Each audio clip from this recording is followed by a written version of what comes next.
Friends, ఇవాళ ఏంటంటే simple veg fried rice చేస్తున్నాను అనమాట. ఫ్రైడ్ రైస్ అనగానే ఎగ్, క్యారెట్, ఆలుగడ్డ ఇవన్నీ బీనీస్ ఇవన్నీ చేయకుండా జస్ట్ సింపుల్గా మనకి ఎప్పుడైనా ఆఫీస్కి టైం అయినా, ఎప్పుడైనా స్కూల్కి టైం అయినా, పిల్లలకి ఎమర్జెన్సీగా చేసుకోవచ్చు. ఫస్ట్ నేను ఆయిల్ పోసుకున్నాను, తర్వాత ఉల్లిగడ్డ. ఫస్ట్ దీనికి ఏం లేదు ఫ్రెండ్స్, ఉల్లిగడ్డ, పచ్చిమిర్చి, కరివేపాకు. హాయ్ ఫ్రెండ్స్, ఇవాళ ఏంటంటే నేను పోపన్నం చేసుకుంటాను. పోపన్నం దీంట్లో కావాల్సిన ఉల్లిగడ్డలు, పచ్చిమిర్చి, కరివేపాకు, మినప్పప్పు, ఉప్పు, అల్లం, సాల్ట్, అల్లం, అంతే ఫ్రెండ్స్. కొద్దిగా మన రైస్, అంతే. వీటితో మనము పోపన్నం చేసుకుంటాం. ఎందుకంటే చాలామందికి ఇవి ఉల్లిగడ్డలు జర ఇది కావాలి, బ్రౌన్ కలర్ రావాలి. దీంట్లో నేను పచ్చిమిర్చి, కరివేపాకు, దీంట్లో మినపప్పు, ఇది కొద్దిగా మంచిగా ఫ్రై కావాలి.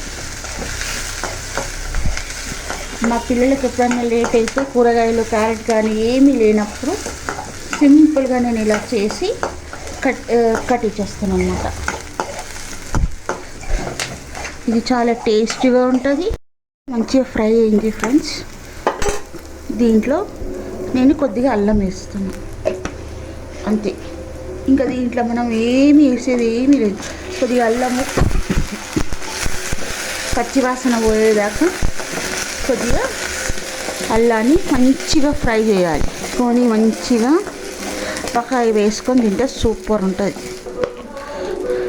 నేను దీంట్లో కొద్దిగానే సాల్ట్ వేసుకుంటున్నాను, ఎందుకంటే మనం దీంట్లో అన్నంలో కూడా కొద్దిగా సాల్ట్ వేసుకోవాలి కాబట్టి, మన టేస్ట్ని బట్టి. ఎందుకంటే ఇది ఉల్లిగడ్డలకి పట్టాలి కాబట్టి సాల్ట్.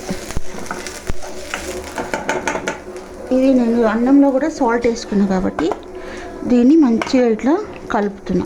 మంచిగా అన్నం ఇట్లా కలుపుకొని దీంట్లో వేసేస్తున్నా. వేసేసి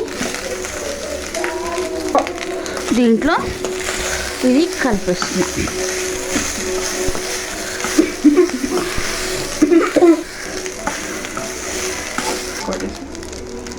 ఐదు తొందర దీంట్లో మనము మన కొత్త ఆవకాయ వేసుకొని సామిరంగా మంచిగా తినాలి. ఫ్రెండ్స్, లైక్ చేయండి, సబ్స్క్రైబ్ అండ్ కామెంట్ చేయండి. ఇది సింపుల్ రెసిపీ.